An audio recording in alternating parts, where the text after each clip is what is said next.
কোটা বিরোধী আন্দোলনে বিএনপির ফান্ডিং, টেক ব্যাক স্লোগান কিসের আলামত?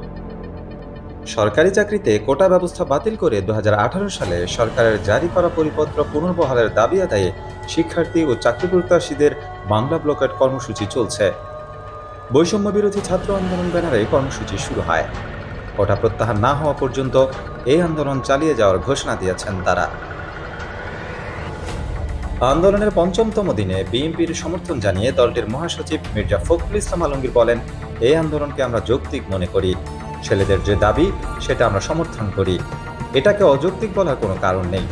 এর পরের দিন থেকেই রহস্যজনকভাবে কোটা আন্দোলনে অংশগ্রহণকারীদের মুখে টেক ব্যাক স্লোগানটি যুক্ত হয়, মূলত যা বিএনপির দলীয় আন্দোলনের স্লোগান।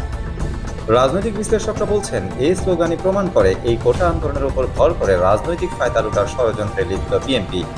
এই টেক ব্যাক স্লোগান দিয়ে বৈষম্য বিরোধী ছাত্র আন্দোলনের নেতাদের মধ্যে মতবিরোধ লক্ষ্য করা গেছে। বৈষম্য বিরোধী আন্দোলন ঢাকা কলেজ শাখার সমন্বয়ক নাজমুল হাসান জানান, এটি কোনো দলের রাজনৈতিক আন্দোলন নয়। শুনেছি আমাদের কয়েকজন সমন্বয়ককে মোটা অঙ্কের টাকার বিনিময়ে এই আন্দোলনকে সরকার বিরোধী আন্দোলনের রূপ দেওয়ার প্রস্তাব এসেছে, কিন্তু আমরা সেই প্রস্তাব প্রত্যাখ্যান করেছি।